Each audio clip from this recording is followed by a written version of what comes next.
Rusijos agresija prieš Ukrainą tęsiasi jau 7 metus.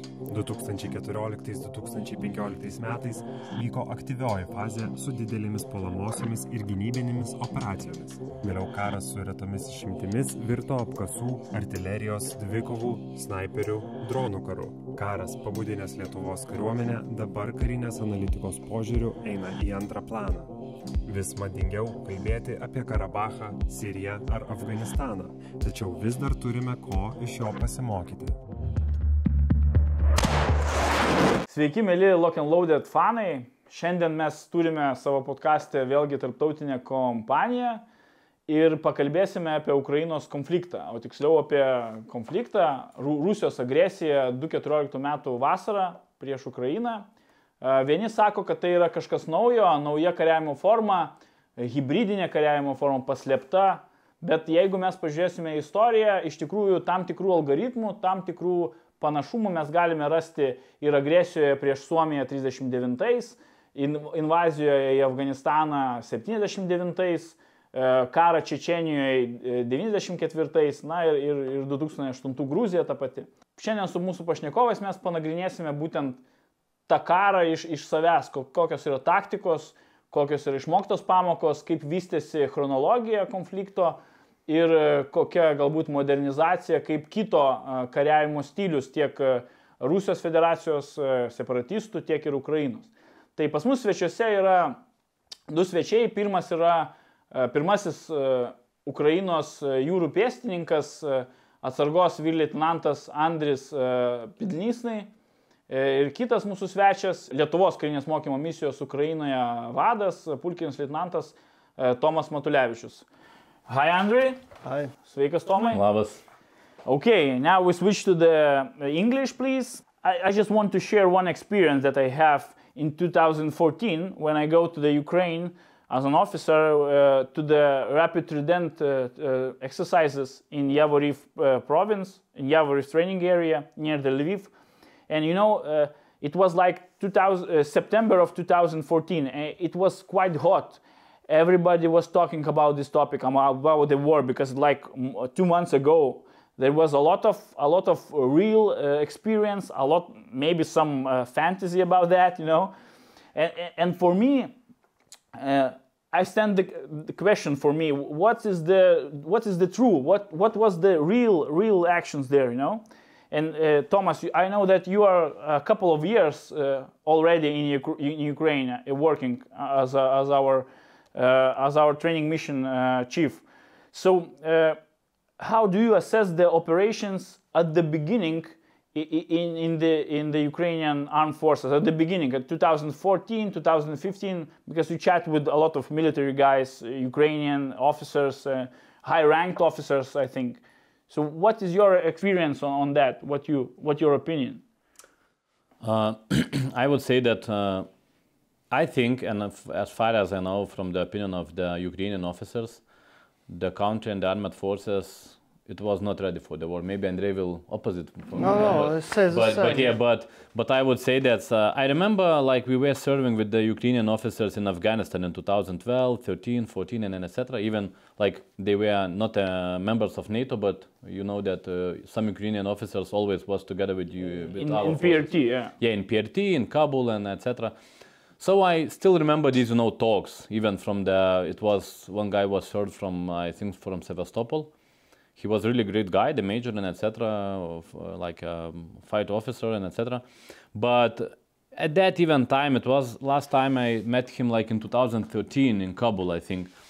It was already some kind of misunderstanding or maybe like something like a fear, that if it will be like a conflict, it can be that like, for example, I don't know, he was speaking of course from that Crimean platform, I mean like forces which was there, So it was already some kind of, for him, like a fears, like if it will be conflict, it will be Ukrainian armed forces are not ready because of some techniques problems, of personalities, of the maybe plans and etc. I was not there in 2014, but as far as we know now, everybody and etc. Operation was like operation started, and then... You're talking about the anti-terrorist operation. Yeah, but we are talking like, we can now like evaluate, the forces was ready or not. but we see what we see. And I think that maybe it's not correct, but it's my personal opinion that these volunteer forces, how to say, played quite important role in that. Yeah, why? Because, you know, like every guys from Maidan and from these meetings, you know, and etc., they were like filling, you know, all these personal list of battalions, volunteer battalions, and etc., and they stand at first, you know. Of course, they get like a weapons, equipment, what they need somehow, you know, but they stand first because regular units, I think I'm right, like it was like a week, or in the, if we are counting like from Kiev to the east of Ukraine, it was not so much of them. Normally, all units are concentrated a little bit west from the Kiev. I mean, where the possible enemy is, yeah? Yeah. So it was like a little bit strange, but it was like a maybe strategical mistake, so etc. But I think the volunteer forces played quite important role. And after that, of course, when there are already regular forces, like then this understood that there are no choice, you know, you have to fight. Their legs, yeah. But you know, there is like an old rule: if you are training before the fighting, or you are training when you are fighting already, then it costs lives. So it's like my opinion. And what was the main weaknesses that you maybe could say that, or problems, the main ones at the beginning for the Ukrainian army? From my point of view, maybe Andrei will opposite me, you know, but I think it was a lot of like these quite challenges, we can call them. It was like about the morale, about logistics, something about the personal list, because it was not full like 100% brigades and battalions. I think of course maybe some, but as well, if we are talking about morale, so some units even now they have really high morale, but some of them is like not so much. Even already they are in the war, they were in the positions and etc. in GFO and etc. And I think as well the commanders or the leadership played as well, not the last position, I mean, and not the last role in that one, because, you know, it was like by experience and what we have now, a lot of these normal, I mean, leadership commanders, battalion commanders, company commanders, and etc., which were like all the time in the list, I mean, professional, they didn't play quite well. Of course, it was a lot of officers, no, but a lot of civilian guys which came from reserve or just came to serve the country, they showed really good results as well. And I know a lot of them which now they are serving, maybe some, it's different ranks and etc., but they reach in career, but they stay in army, even they were like in civilian, and maybe never even think that one day they can become like an officers, of course, because they love their country and their patriots and etc. So it's like a leadership, logistics, personal, you know, like morale and some plans and tactics, and of course the training preparation level, I think. It's not a secret that the corruption in the Ukraine and the Ukrainian army is quite a big problem. And I heard also from some academic articles that there was even the selling of the, for example, the battalion commander sell his battalion places, the roads, and then they get some arty on that battalion, no?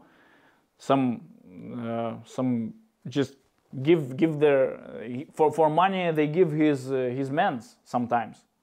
Maybe at the beginning. Maybe, I don't know. I was not there, so I cannot, you know, like say it was or not, you know. But sometimes maybe there is like a gossips and etc. But as I think that at these times, like in 2014, the armed forces was not ready to the war. It doesn't matter how looks like that war, hybrid one or the regular or like now. Now I think, and I think we will talk about that later. Now the Ukrainian armed forces learned a lot, and they trained now better and etc. And I think it's now much more better condition now.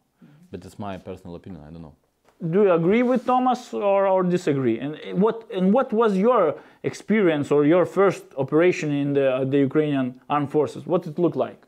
Okay, so about previous question, as we spoke now, there are some moments. I agree with role of volunteer forces, but in my opinion, they worked parallel to regular forces, but they were more active. So. Regular forces need command, need, you know, order to come straight to capture a city or village. Volunteer forces decided to destroy enemies by themselves, yeah, and go and do it. So that's very good. And another moment, we had and we have volunteers who are civilians, but they take money and buy all that we need on the battlefield. You're talking about the equipment, weapons, technique, Even, yes. So in 2014 it was a lot of civilian cars, a lot of rifles, I mean sniper rifles, because we had only Soviet SVD rifles. A lot of equipment, because at the beginning of anti-terroristic operation, as it called that time, a lot of soldiers haven't any armor. So it was like police armor, so like that. And yeah, a lot of old techniques that should be repaired, and a lot of money for that we gave volunteers, and thank them a lot for that. About my experience in 2014, my experience started at the end of 2014. In December we stayed ahead two villages. Hnutovo and Telekivka stayed in defense because there were information and separatists told that in the news that they will capture Mariupol till New Year in 2015. So as situation, it was our company group that consists of 300 people that came, most of them came from Crimea. It was Crimean Marines from 1st Battalion, from the 36th Brigade, from 501 Battalion, and we stayed in defense with 300 people, 3 tanks, some IFV, BMP-1, BMP-2, and some APC, BTR-80. So, and we had like anti-aircraft missiles, no, ZU-23 too. 23 caliber, no, it's not Shilka. Shilka has 4 guns. Yeah, okay. it's 2 like guns. it's 2 guns on Ural trucks or the similar. So that was that's all was Soviet techniques. All guns, all was Soviet. But they were working. They were, yeah, they worked, and not all of them. So if we say about tanks, yeah, one of them couldn't shoot, another couldn't move, and so on. So you're saying that the Marines from the Crimea, they attacked you? Like they used to be Ukrainian forces, or they were already Russians? They was a part of this company group of 300 of us. Oh, okay. Yeah, it was our Marines. Okay, good. Who stayed in our country, come back to Odessa. Armed forces, yeah, Ukrainian. after Crimea, they came back to Odessa, to Nikolaev, and after that, as one group, company group of 300 people, they came to war, and there were some guys from Navy, I mean officers, whose positions was like in command, Navy command, so it's like a position when you just need to sit on the table and write something, but they got their weapons and came with us.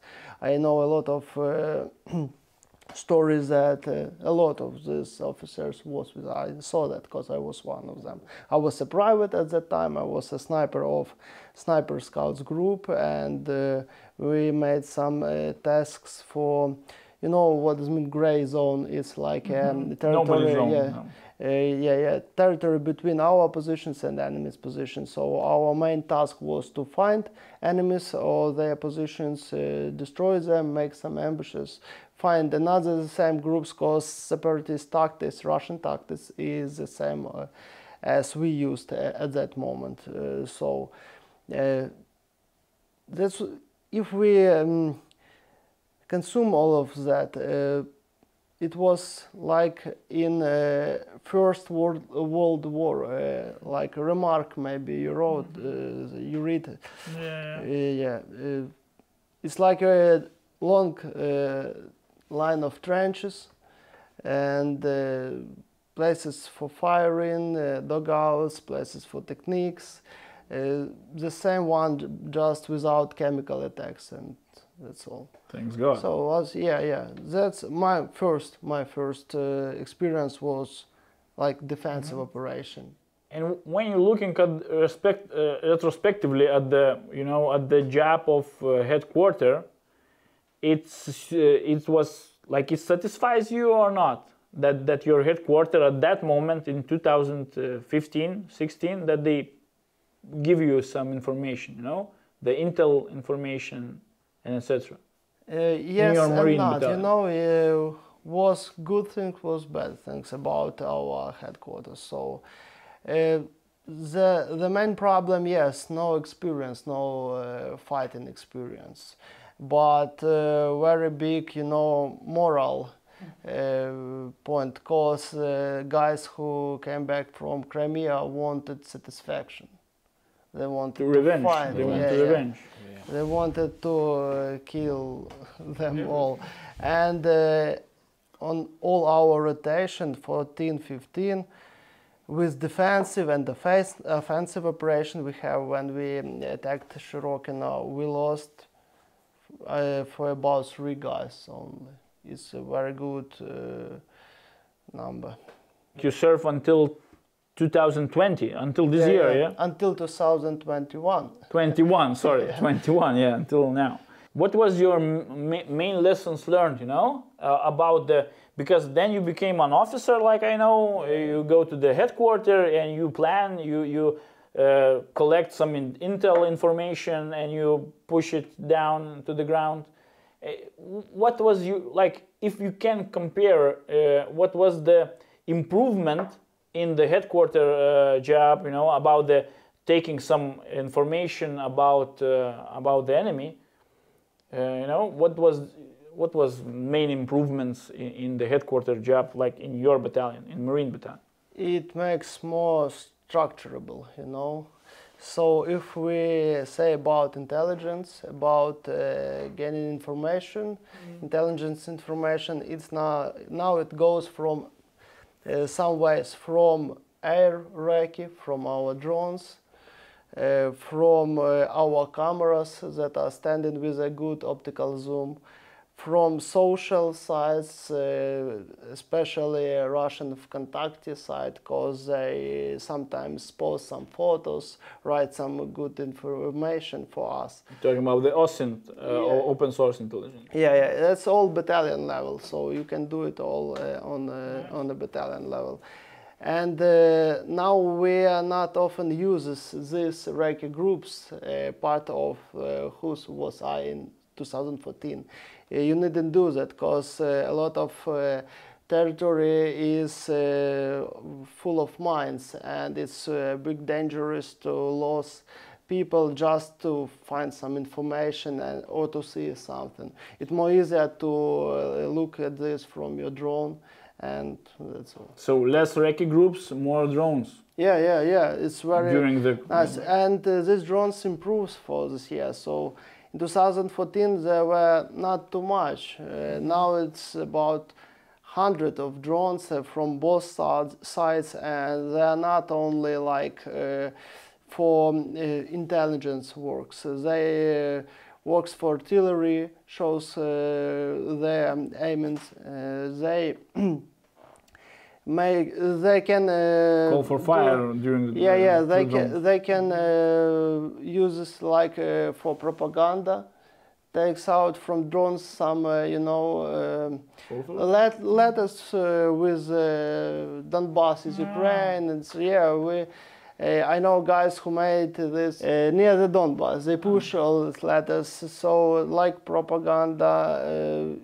You can use it like separatists also use it like fighting drones. So they use anti-infantry mines POM-2 from a distance. So they just throw it from a drone.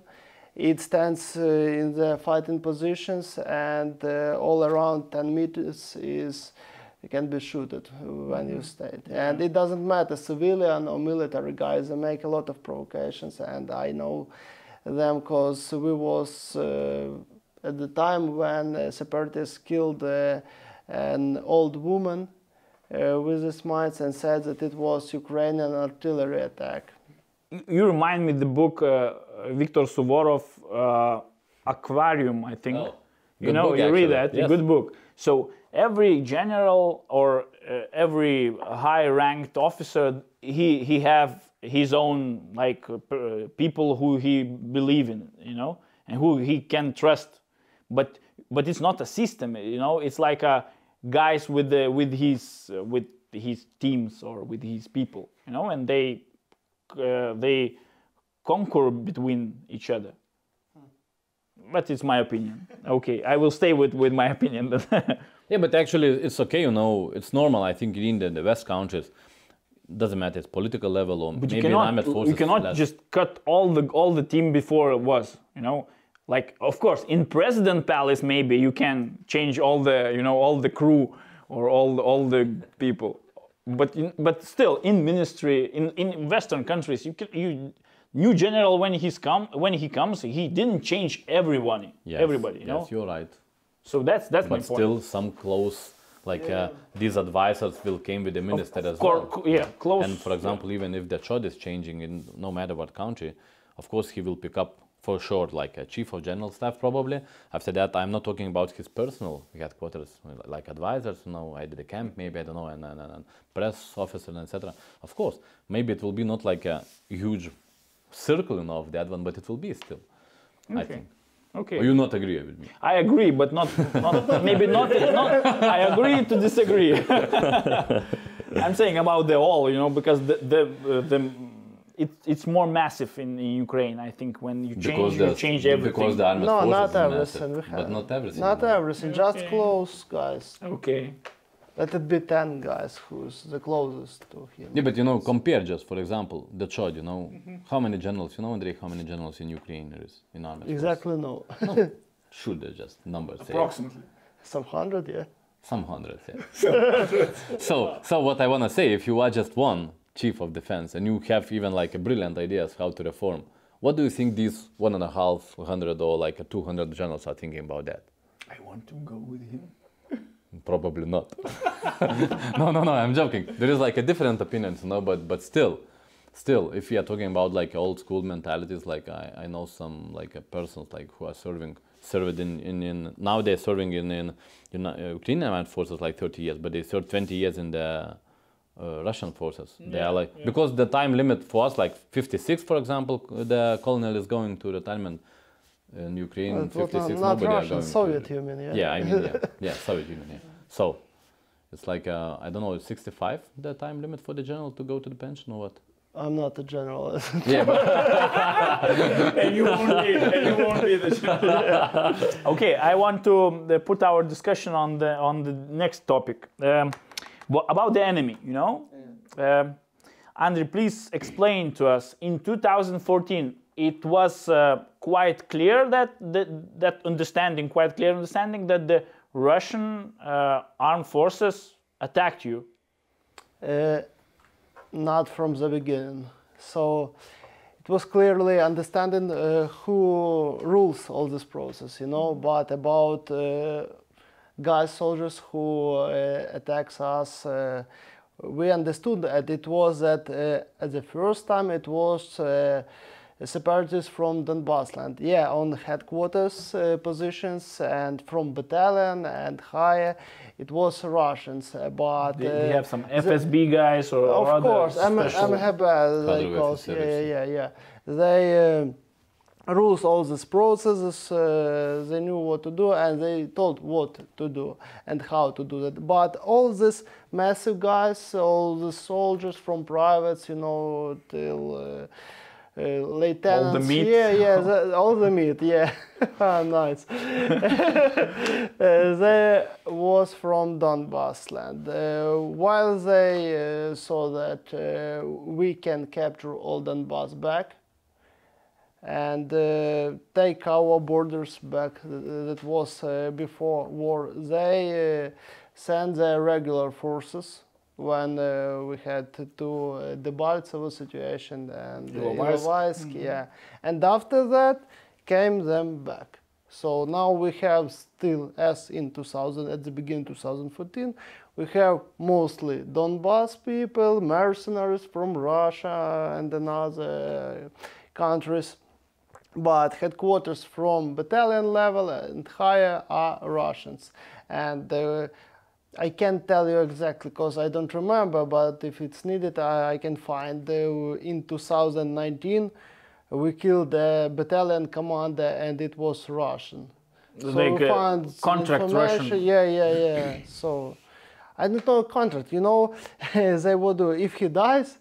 They will say, "Oh, he's not serving already. He was in 10 years ago, He's in but not now." reserve, Yeah, yeah. he is just a mercenary. That's a normal practice for them. They just write report from back dates, you know, and he's not our military, and so. And how do you assess that you make an assessment on capabilities of enemy, you know, during the like operations, tactical operations? They improved a lot, you know. In 2014, that was mostly ex-civilians who became separatists. Now it's a regular army, a part of Russian army. So they train Like a lot. you're saying about LNR and then regular forces, like some kind of. Well, some kind of, yes. They will not make any offensive operations by themselves. They will be like a but it's a part of regular. Yes, they train a lot. They have their own training grounds, Russian instructors, and they improve a lot always. I just want to support a little bit, Andrei. He is right, actually. These forces which we are comparing 2014 and now, I mean separatist forces, you know, because Russian forces, the elite forces or the professional are always in reserve if they will need it, yeah. But actually, they are not just sitting in the trenches when everybody are thinking. There is a rotation as well, like moving, you know, like Ukrainians are doing rotation in positions, so separatists as well. And when they are coming back, because they are getting some money, you know, every month, they are like it's not like, so they are going to the training areas and improving, etc. It's not like just sitting in positions, looking, shooting, maybe making some provocations, no. And they, you know, it's normal if you are already like in the war 5 or 6 years. Of course, some of them are leaving, another are coming, but there is like already training system. It's like, it's working. It's working because it's, you know, it's not like, okay, now you half a year were defending some kind of line and half a year you are going to your farm and making a farm, I mean, you know, it's no, because it's like, so they improved actually a lot, but still, like Andrei said as well, if for example, it was no Russian factor in the borders, I'm pretty sure that Ukrainian armed forces are fully able like to go back to the borders and push them. Like if it wasn't like a no support for the air support, artillery support, and no like a reserve from the Russian forces. No Minsk agreements. No Minsk agreements, yeah, but no, the Minsk agreements is good, but it's still not working. I can add that. Maybe it's not good and it's not working. I can Agreement add is agreement, you can that broke it, like. if Russia will take out from our borders and will be no influence on the territories, yeah, we can take it back very quickly, because all money. By force, you know. Yeah, of course, by force. All money, fuel, bullets, techniques, all are coming still from Russia, always. And They're dependable. their morale depends on money. You know, they are not well motivated now, because who had any idea in 2014 to become a republic and so on, they understand after 7 years that it will not be. You are like a part of Russian political game, and that's all. And that guys who stayed against us staying just for money. If no money, no honey, you know. So the time is going, yeah. We have what is 7 years, yeah. Yeah. So it's helping or not helping for Ukraine? Not helping, I think. At all not helping, I would like to say. Why? Firstly, you have to waste the resources which you can, which you can, you know, like share with you, I don't know, whatever. There is a lot of areas or where you can use your money, I mean in government level, you know, like up, in the nation, yeah. And now you have to like a lot of money first. And after that, you cannot make like reforms. Thirdly, you cannot go join to the NATO because you have still conflict and you didn't have like a borders, no. I mean, you have like a borders, but it's not approved. If you wanna like be member of NATO, you have to say, okay, we need like a signed agreement with the Russians that it's okay. That border which we have now, it's okay, you know, and etc., you know. And it's like you cannot have a conflict in your country. Yes, that's I mean, yeah. And for example, like as well, why it's not helping, because it's not normal, you know, like when the nation is in the status of war. And as long the war is going on, as much peoples are adjusting for that, you know. I mean, all nation, the population. If it was like, the patriotism is raising till the conflict started, blah, blah, blah, and the war is coming and it's going. But after that, could you believe that, for example, after 15 or 25 years, it will be still the same level of patriotism? And as well, what's bad for Ukraine that, the world or the Europe, when it started, everybody were really aggressive and would like to support. And now we are supporting, everybody are supporting. But another problems are rising in the world and etc. and you see it's already, but maybe, hey, let's everybody deal, is tired somehow about deal, the war. they're suggesting deal, but how can deal, these people who died or the brothers died or the fathers and etc. and how that's open wound, I would say. That's a good point, that everybody and in Ukraine and in the world already tired about this topic, about the Ukrainian war, everybody is tired about the war. Just the soldiers are never tired, yes. because they are on duty. They're fighting.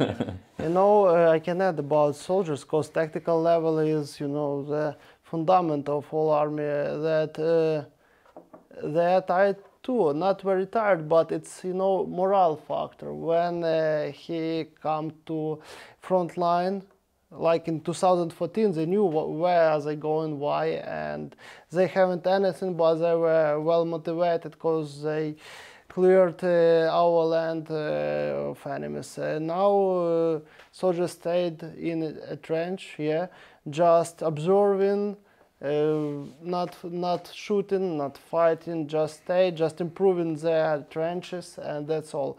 And it's very bad for morale, because he think, why I'm staying here, and that's all. And he become lazy, and it's a very big problem for us now, because in one time he can go not through trench, near the trench, and enemy sniper will shoot him. A lot of similar situations we have, because when you don't, they do physical, they improve trenches and so on, but they lost their concentration and they become lazy. They think that if nothing happens before, for months or 2 months, then nothing happens after that.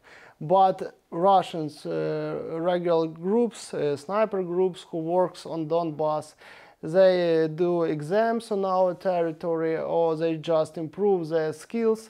They are not staying in one position as separatists. They choose a part of territory where good observation post and nothing happens before, where guys from another side are lazy and not so careful. By all lines. Yeah, they just choose where to shoot and shoot our guys. It's a big problem. Well, for example, using indirect fire as well in order. Yeah. If they see that there is a really relaxed or a brigade or doesn't matter section or the platoon is standing and they see, because as Andrei said it, if they find out that the unit is already really relaxed and for example they don't care and blah blah blah, so they are using indirect fire by the drones controlled actually. And so all this situation is not helping for us. Let's go back to the 2014 and 15. So at the beginning, could we say that what we saw in 2014 in Ilovaisk, in Debaltseve, other places, that it was a real Russian regular units tactics? Like they fight in the like they would be fighting in Lithuania if they attacked on us, Yes. We can say that that it was their tactics, their regular forces, units. We have a lot of proofs, a lot of soldiers that we captured from that side who are Russians, a lot of videos and so proofs, a lot of. Yeah, it was regular forces. Okay. And what about the separatists? If they won't be any separatists, it would be better result for the Russians, for the Russian armed forces, or it will be worse? Won't be separatists? If they won't be any separatists. The separatists is helping for Russians, or opposite, or they just mixing some, They wait while Russia make Donbass a part of Russia. But but in tactics, on the ground, do the separatists help them, or maybe if there won't be any separatists, if they go he wanna say that, for example, if the Russian forces are acting like alone, they're faster, they can maneuver because, like a more professional, etc. But he is asking, are the separatists, when they are working together with the Russian forces, are they making the Russian forces weaker a little bit? Because I think that yes, because it's like this So I think different also level of trainings and the tactics and even leadership and etc. Even there is like a commanders from Russian forces and etc. So, but I think, my opinion, like if they are working together, they're making slower and etc. because not the same qualities for sure. It's for sure. Of course, they putting and for offensive operation, for them is like they're using like separatists for defending operation or some kind of provocation. It's okay. Like a useful they're sending idiots, them in the front, Yeah, but if they need, to make a strike or something, like it was in the Baltzev and there, I think, talking about the Baltzev and Ilovaisk, it was just good planned operation, we have to say that, and it was some mistakes done from Ukrainian side. Of course, it's not still worst case scenario what it was, because it can be worse as well, but it's just war, It depends, when two sides are standing in front of each other, it depends, how the operation will be planned and etc. And where it will be that lack of success, it depends, And here it was a lot of factors from that side and from that side. But I think that it was like, as I told, some mistakes from that side, and it was brilliant planned operation how to do that. From the use the moment, use the initiative, and just like move forward. It was like they just like make like encircle all the something like this, cut the lines and etc. And it was stuck, And it's if we are looking to the history, like in World War II or other operations, those who are faster have a better execution and faster execution of operation, and of course the planning, they are succeeding. Blitzkrieg. Yeah, Blitzkrieg. Yeah, we can call that Blitzkrieg, etc. Or just operation, but something like this. So that's the point, man. Yeah, if you want to make some offensive operations, you should train. You should for train. Offensive operations. Definitely. That guy separatists are standing on one place. You can just say, like zombies, come on, let's go. yeah, you can do that. So they use them just for defense, for stability. And if Russia will make some offensive operations, they just say, and they will go straight. Okay. So about this separatists. So what is like at this moment, what is the, for example, battalion structure of separatist battalion structure? Maybe you can... The same as Russian, the same. So it's like 3 companies of infantry, mechanized or motorized, mortar battery, anti-tank platoon, snipers platoon, recce platoon, some platoons of supply, and medical. It's the same as Russian, the same. Yeah. So they built on the Russian structures? Yeah, of course, because Russians rule this process. Yeah, definitely. Russia need to have structured, battalions, not like it was in 2014 when was a lot of chiefs on Donbass and they fight at each other, they fight against Ukrainians, sometimes against Russians and so on. Like warlords. Yeah. Oh, yeah, it's like tribes, like tribes inside. They had chaos. It was a big chaos, and now and now it's very structured. Yeah, it's like as regular army. Yes. Okay. And about supplies, so they get supplies like directly from Russia through all the supply chain up to the battalion of separatists. Yeah, of course. There is a numbers, like everybody knows these numbers, how many echelons came from Russia every day. So it's like it's not open source, but Ukrainians know that. OSCE. Group OBSE, they monitor always and show this, and we find the same information. Echelons with techniques, with fuel. About the Russian special forces, there's a lot of mystic, or they saying that they saw something, they know that there's working Russian special forces, FSB special forces, or other units. So what is your experience, or what do you know about the Russian special forces? Do they some recce, in the Donbass, in the ATO zone, or do they're working with the trainers, with the training of separatists? What is the role of Russian special forces? Donbass separatists has their own good prepared special groups too. So, but they are prepared. By Russians, of course, only by Russians or by Russian mercenaries who was used to be Afghanistan, Chechnya, who has the same experience military. And also, Russians have their own groups. It's like artillery groups with mortars. It can be snipers group, recce group, and as I told before, they work. They're very mobile groups, so they work like.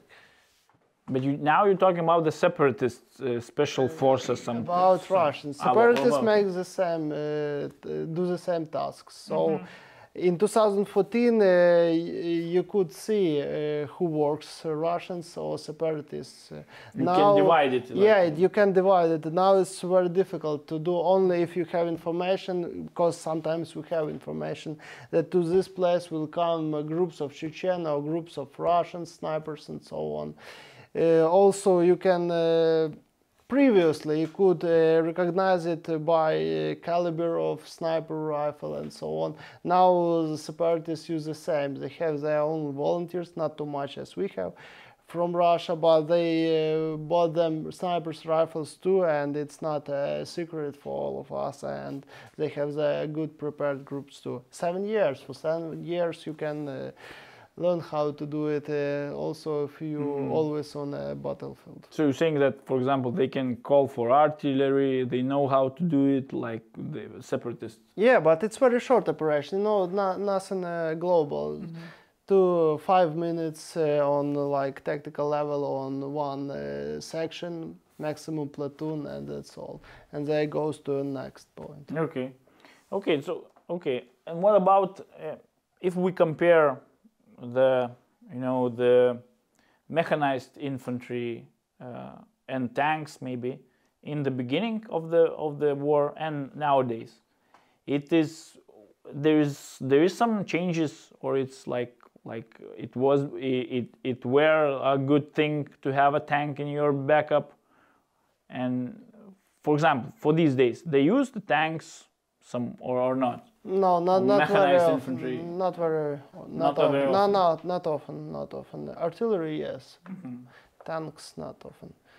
You know, but in 2014, 15, yeah. it Now was we quite have big. a lot of anti-tanks missiles. So if you see directly tank, you can shoot it. So they didn't use it. It's very risky for them. Okay. And one more question. They're staying in reserve.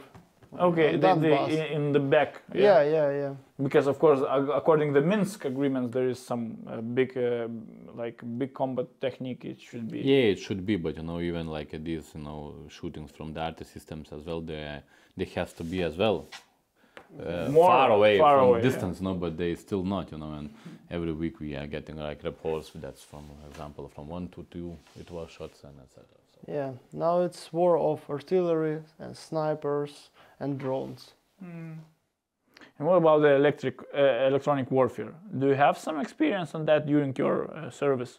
About the Russian ones? Do Russia use electronic warfare? Yeah, they use always. Now, for example?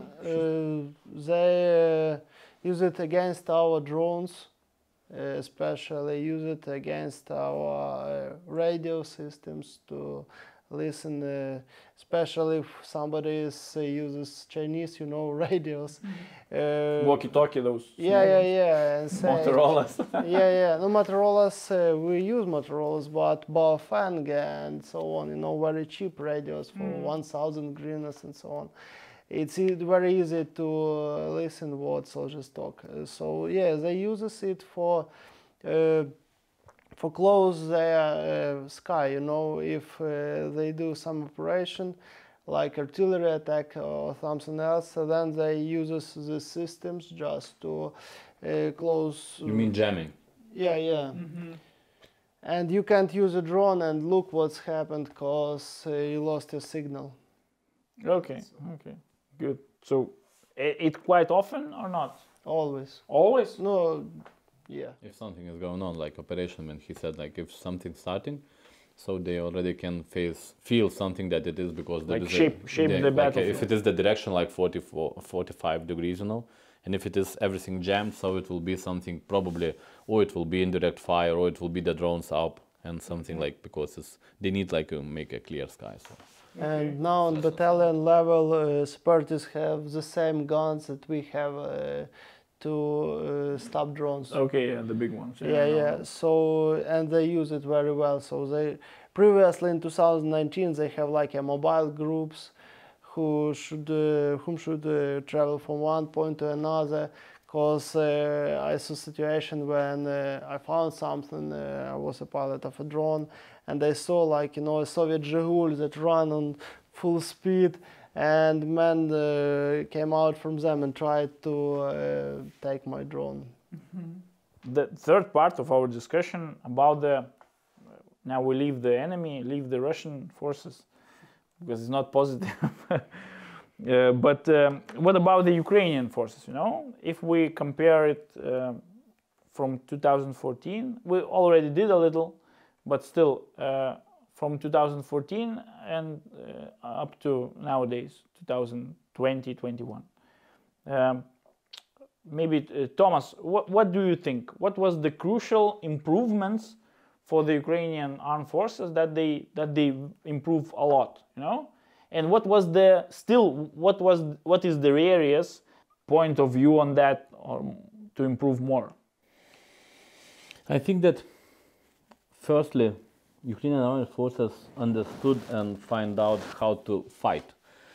If we are talking I'm not talking about a tactical level, because soldiers, they were trained because they need to be dead. It doesn't matter they goes like some kind of courses in training area or in the trenches.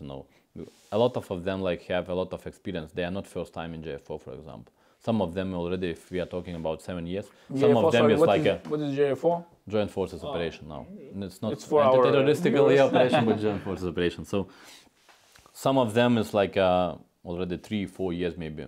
Of course, they're changing, but it's still these travelers, they're calling travelers, like from one brigade, when the brigade is leaving positions, because the brigade commander is making decision which soldier has a contract, not the chief of defense, etc. Okay. So they are leaving one brigade and another brigade is already coming to that one, and they are joining and going again. Because the brigade, if we are looking to the personnel list, 50-60% maybe, a full list. Of course, some of them are more, but they still need these guys who are experienced and etc. etc. So it's like a official secret, Yeah, what else, the headquarters, I was a little bit impressed about the headquarters, starting from battalion level, brigade level, and even the joint forces commanders, headquarters.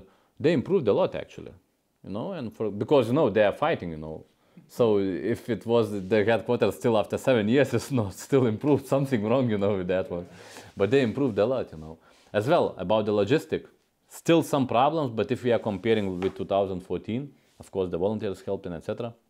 But I think now volunteers are helping less because they already plus minus, getting what they need. Of course, there is some kind of these lacks and etc. Some kind of equipment, special like night vision goggles or the thermovisors, etc. Still, but for example, new weapon system for snipers came. Now they have like UR-15 and etc. Ukrainian made, normal with the NATO bullets and etc. 7.62, So it's okay.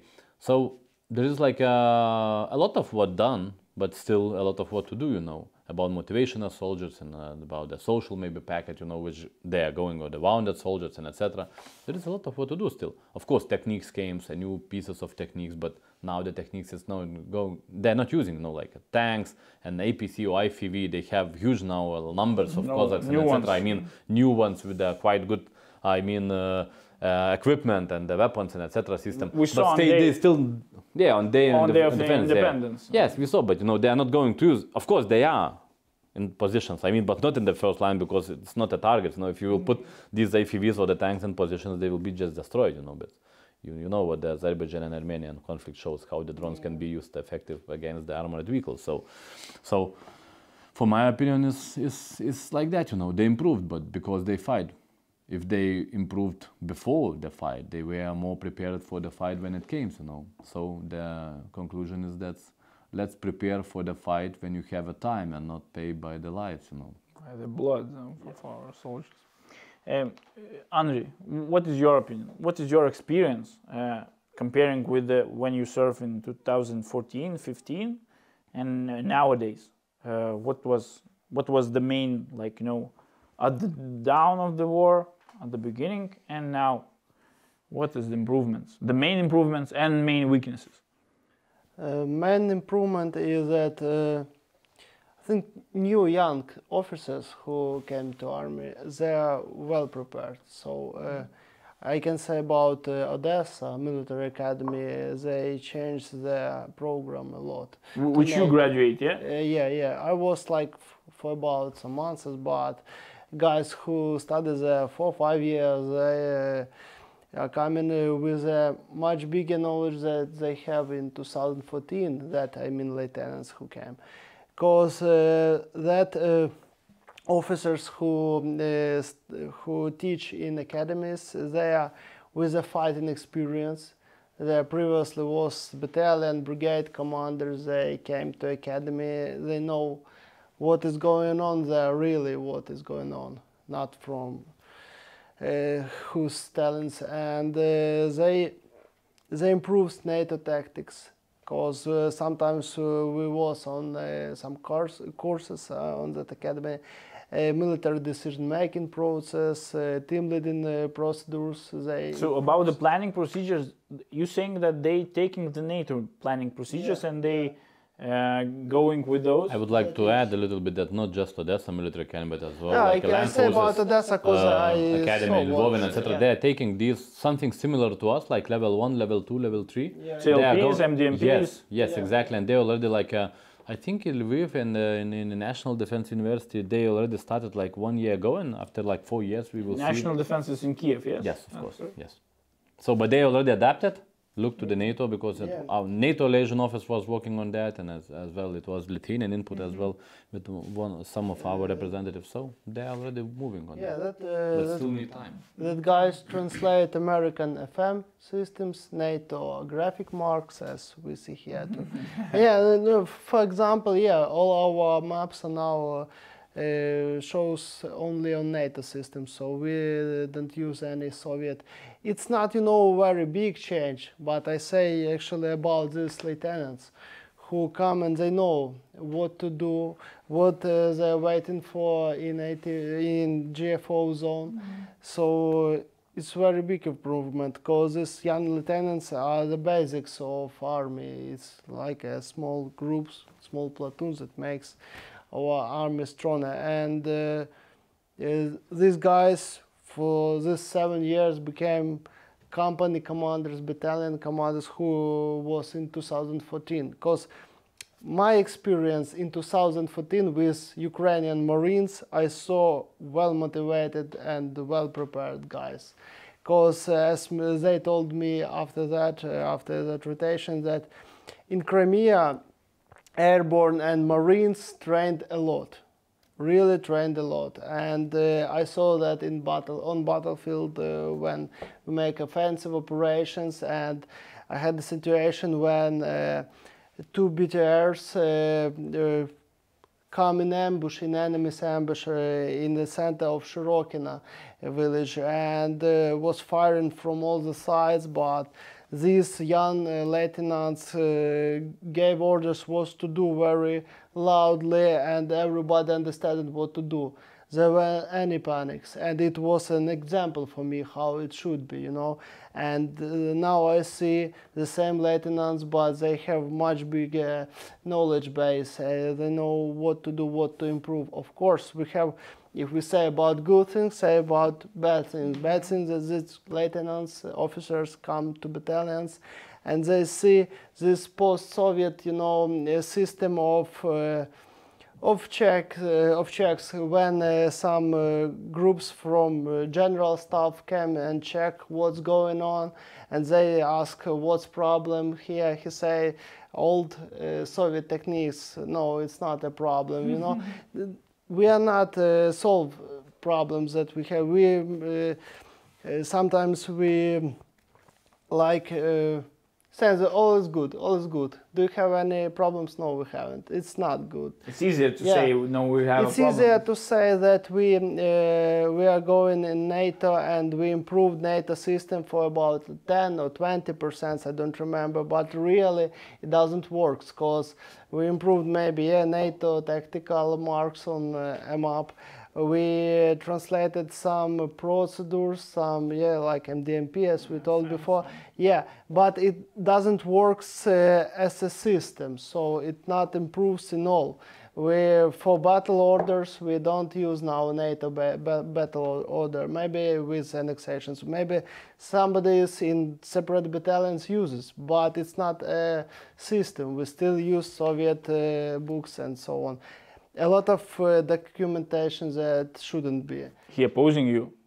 Yes, yes. I just want to add about the maps, you know, the old maps, they are still using these old maps. You know? Now it's not so old. And it's secret. It's Come secret. on. No, really, I saw maps. Which oldest one you saw in the sniper? No, I don't remember, but it's old 75 one. years? Yeah, something like this. Yeah, yeah, 75? but for training. Why you don't use Why? it? But they were trained in the real, you know, like a I situation. understand, So but it's like it's why you are planning your route, you know, with the old map, like a 50 years old. I you know, like, understand what they're talking, because it's easier to. And even the system is different. It's from easier us, you know, like- for instructors to train on that map, you know? They don't need to. I don't agree with that. Yeah, I don't agree, but... So yeah. What about structures, Andrei? What about structures? Do the units change the structure, the brigades, battalions, from the beginning of the war?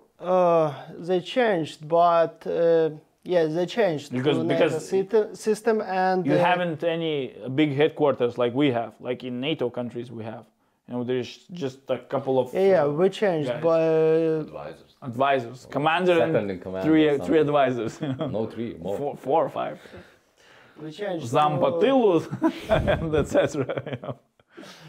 We changed the NATO systems, but sometimes you can rename the position, but duty is the same, and it's not normal. It's not working. Da, it's not working. Da.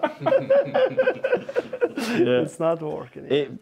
Thomas, you also mentioned some logistic. You know, they improve logistic, but still there is some problems. What kind of problems they have with logistic, or what they improve?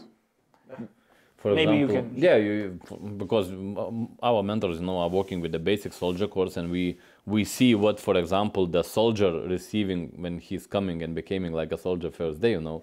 So we are like comparing that list which our soldier is receiving, like Lithuanian one, and the Ukrainian, you know, like one, and we are just looking like there is some kind just understandable things like their soldiers are not receiving their compass. Just there is not in that list which has to be like normally. It's just one an example. No, I just cannot imagine, you know, how you can, because the program is written by Lithuanian program and there is a cartography lessons and etc. And you can Need the compass. You need to go for orientation trainings like with the maps, with compass, without anything, you know, with the mobile cell phone and etc. So, but compass there are no in the list. That's how it's going on. It's normally you are going to the military shop and you are buying the compass, you know. Yeah, And it's I'm not asking all the for us. time, even the land forces, no command, I'm saying that. I said, okay, why there are no compass? They don't need that compass, no, like. I said, no, okay. They have the normal for soldiers, That's the a good compass is like something. I said, okay, where is the rules? Like, if there is like a, show me the order which written what kind of things soldier has to receive, because there is an order, normal, you know, like blah, blah, blah. They showed the order. And the order was like affirmed like old one. Yeah, I said, why nobody are changing? Like, no, it's the compass is just one small thing which I'm talking about. For example, they're receiving one unit of uniform, you know, and after that, after half a year, they are receiving the second one. Yeah. I'm asking why the term is like 6 months, and nobody can answer. Because, you know, maybe maybe the soldier will not be a soldier. And I said, no. Look, if he is coming, and for example, he started to train in the 1st of September, for example, and on the 2nd of September, he is going, running, digging some trenches and trainings, you know, like normal. And he is like a vet one. So where he can like dress, change their uniform, etc. Nowhere. Because just after half a year, he will get the second piece, you know, of the uniform. I was saying about the lapsha na uši. That's the point. That's my point. No, but it's not lapsha na uši, because it's the order. It's written that, for example, they go. it's very simply written, you know, and we are trying to change that order, you know, and etc. And after that, I think it's like, hey, there is logistic problems. No, but I said, if you can give for the soldiers second complete of the uniform after 6 months, so that means you can give in the second day, actually. Of course. Because I understood You if you have will in never your give him like a storages, second you know. one. It's okay, but it's, you know. Because there is some in storages, definitely. Let it be 2 uniforms, but for 1 year, yeah. You don't Yeah, need that's right. more Yes, money. yeah, And yeah, it's really Yeah, this is one like of. What about logistics? Like in general, not with maybe with examples such as Thomas mentioned. The same, I agree with him. So we have the same problems, and it's normal for us to. But it's a Soviet buy mindset, you know, I think, or what? You know, we have a lot of problems with documents, and logistics is one of this problem. You can't With the take orders. another list of equipment, because in order writing only this list and nothing else. So if you want to change this order, you should make a lot of procedures, and they say no, it can't be, because, and we have the same problems in GFO zone. And it's a big problem, because, for example, if something happens, you know, we have wounded guys or destroyed techniques and so on, we have about 40 minutes to make and to send a big report to our headquarters. And it's not enough, because this time is not enough, because you should make like a you know, map with where it happens, show all time limits, make another one big document if it's one that you should show him where it was injured, and Bureaucracy, big bureaucracy. It's not bureaucracy, it's needed, these documents, because in future that guy who was wounded can take his money because of these documents, but 45 minutes is not enough, it's not too much, and we always say about these problems to our headquarters, and they say, you know, if we say to him and he say to him, and it will be a big procedure, no, let me change the time when you get this report, and all will be all right.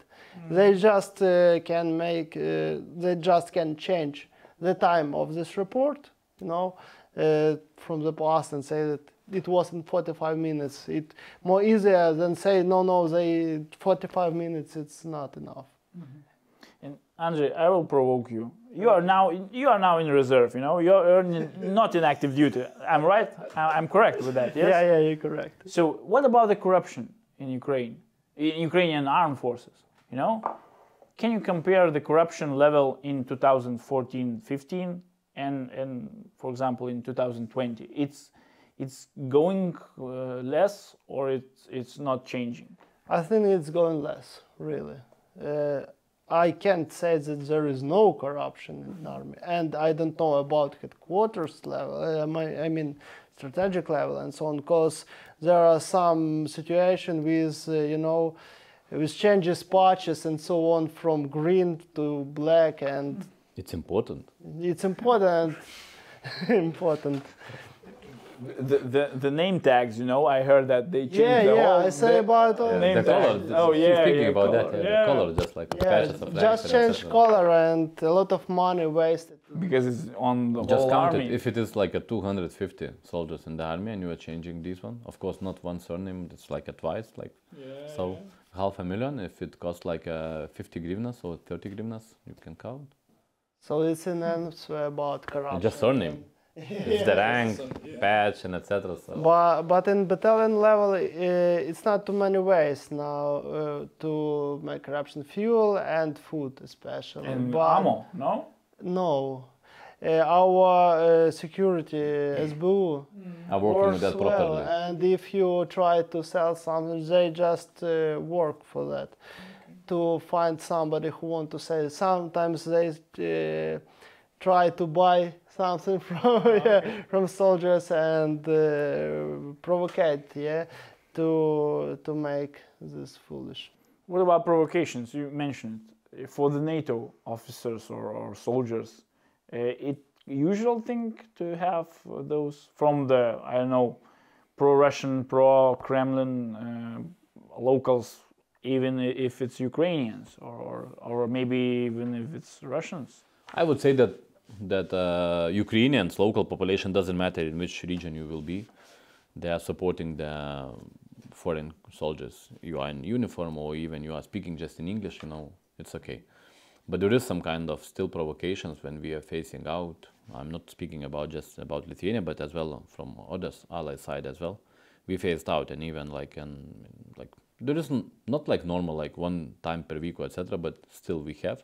some provocations, some questions, some pro-Russian people, but it's like, I would say that we are controlling that. But process. it's decreasing from the beginning.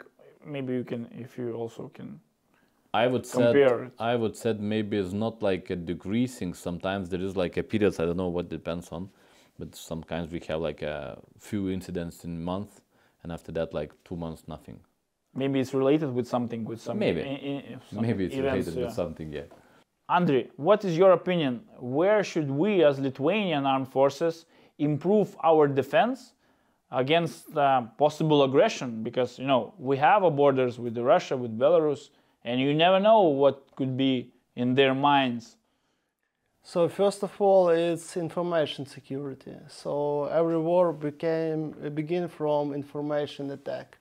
So you should analyze all information publics from Russia who always says that Lithuania is bad and always change your culture, your history, your heroes and so on. You should always analyze it, because in Crimea was the same at the beginning. They just make information, propaganda, news, fake news, and then just make their offensive operation. After that, monitor your borders, as you say. So make some video systems, looks for their movement and so on, and make some scenarios if shit happens, you know. The worst scenario that can be. So defense near cities, trench war, cause when British guys and other foreigners trained us in 2015, they said that they have any experience of trench war, and they can't say us how it will be good to clear enemy's trenches, how to stay in defense in trenches. But do you think that next Russian aggression will be in the trench war? You should stay. Yeah, you know, you can't stay in defense. It will be no trenches. There will be trenches in the Germany or somewhere in the Poland. You know, trenches first of all for defense. So if we say about Russian aggressions, you should understand that you should make trenches for defense, because without trenches, new artillery systems, drones and so on kill a lot of people. We haven't normal trenches at the beginning of the war and had a lot of situations when a lot of people died. One of situation is about Volnovakha in 2014, when about 70 guys was killed and more than 30 was wounded just because battalion commander didn't do the trench system, and 360 degrees defense. Yeah. So dig as long, as fast, and as deep as you can. Yeah, they should. Yeah, you should train how to do that, how to use relief, camouflage of terrain and so on. It's needed to do. How to about civilians too. What are they doing if will be, for example, airstrike from Russian territory? Do you have any places where to hide the people and so on? It's a big scenario, and you should divide it to some parts and train. Okay. Thomas, maybe something we have to invest in our security. I mean, totally general and etc. and working. Don't talk about like a politician. No, but actually it's true. You know that it's true. Of course. And then pay attention even to small details, what Andrei of course said. And so it's like, of course, everything border. And now what's going on in Belarus, you know, border and etc. It's really important, you know, with the immigrants. So they're checking something. Because we faced out that we didn't have like a border if the like even civilian can just come in. Watching the system and the security system, I mean like observing system, it's okay. But you know perfectly that any engineering obstacle, if it's not defending, it's just waste of time, you know. And it will stop just if for it's not covered with the fire. Yeah, I mean, yeah. So it's, as well. We have to think about that, and as well working with our young generation and other local peoples in order to have like a high level of resistance and will to resistance, you know, because if not, you saw what happened in Afghanistan. You can give like all technologies, all weapons and etc. But if all the trainings even, but if the armed forces and the local community are not going to like a resist for somebody, which was like a Taliban, I mean. So it will be nothing. All these weapon systems and investment, it will be nothing, even the trainings. So we need to think about that. Motivation and morale, yeah, and will to fight. Yes, sure. Because I heard that the Crimea, like it was after the Orange Revolution, in the Ukraine. It was like shaping, like working on those regions, on the east of Ukraine, on the Crimea. It was long information, yeah. It's like 10 years operation, Yeah. information operation. Information, as I told you, first of all, information. Just analyze what Russians says about you, and if you say that at a long time they say that Lithuanians are bad guys, and say that your heroes are not your heroes, and they are terrorists, it means that something can happen.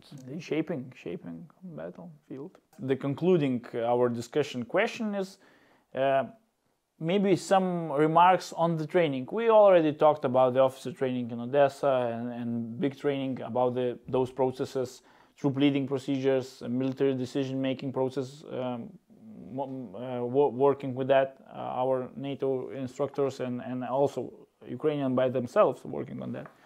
But what about the soldier and the NCO guy or the sergeant training, because it's like different trainings. It's officer training. It's one thing, the NCO or good to train a good sergeant, to have a good sergeants. That's the bone of every army, I think. So to train those guys, and of course the private ones or the soldiers. So there are changes.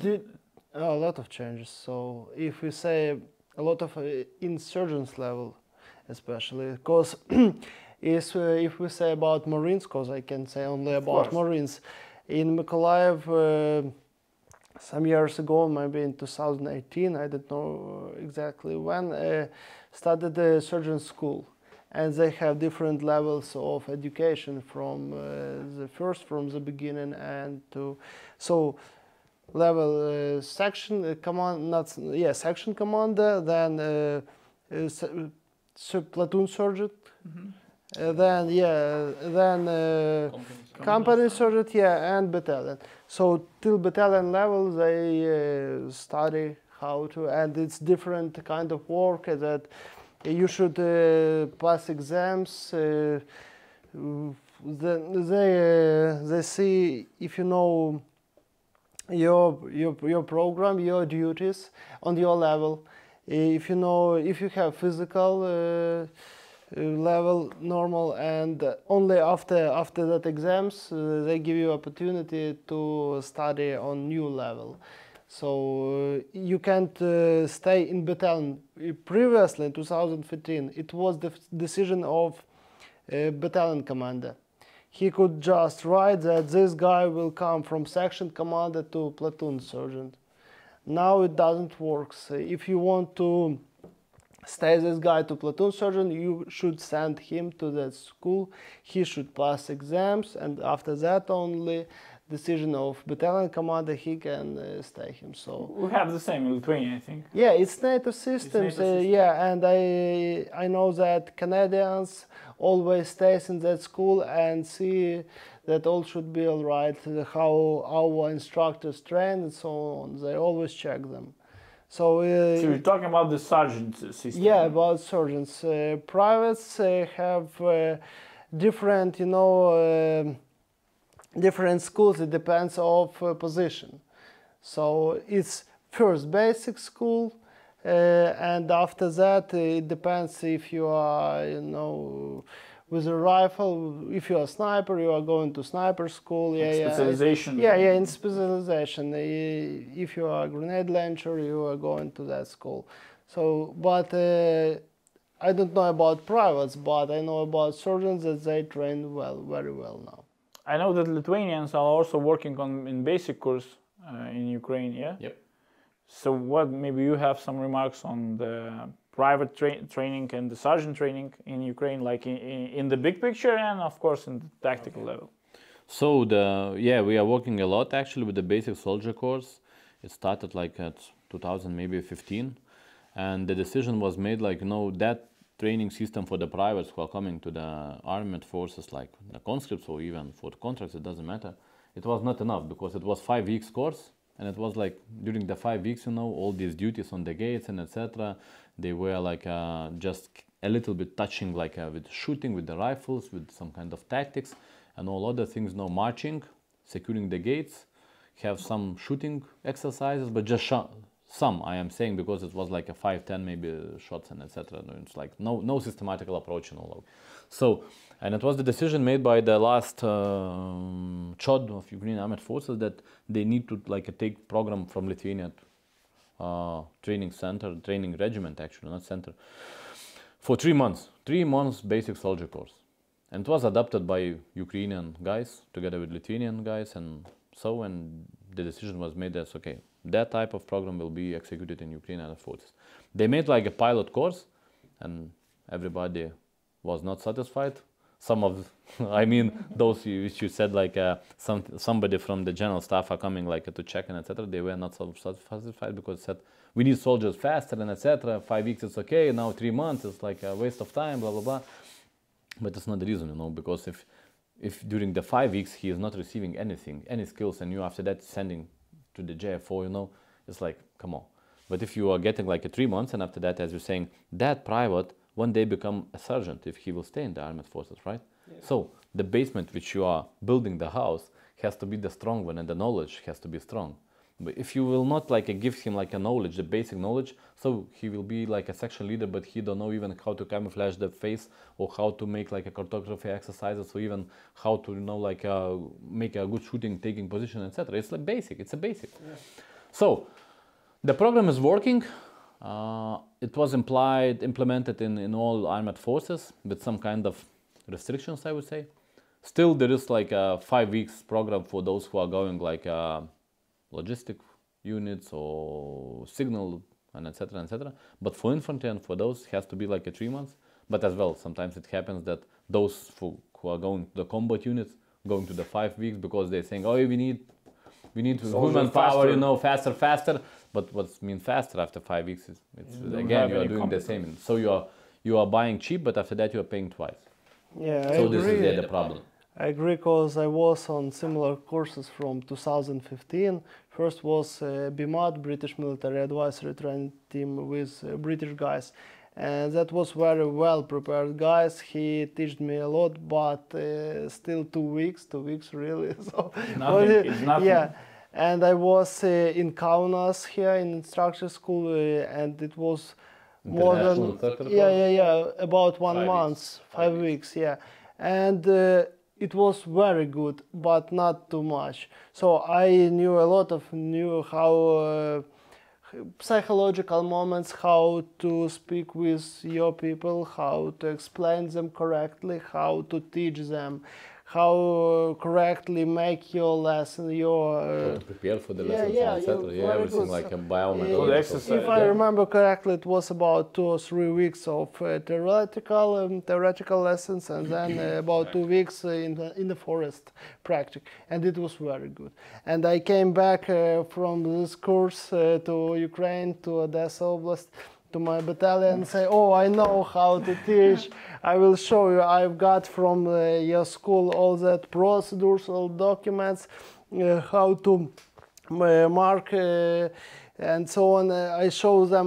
I will do, and they say me, no, it's not normal. You don't need to Keep do it yourself. Yeah. You know. Okay, good boy. Good boy. Like that. No, that's reality. But it's a system, you know. You cannot change it by yourself. But it was in 2016 I was in Lithuania.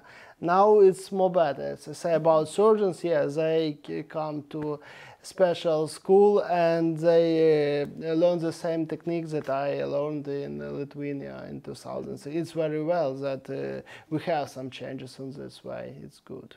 Because surgeons, surgeons and young officers is our basement. Yeah, that's true. Okay, gentlemen, I think all the questions is gone. So thank you for giving your experience, sharing your experience, giving some remarks, some opinions on the different topics, and of course in the practice of Ukrainian war. Thank you, Andriui. It was a pleasure, Tomai, visą laiką malonu. Ok, ačiū labai visiems žiūrėjusiems ir susitiksime kitose podcastuose.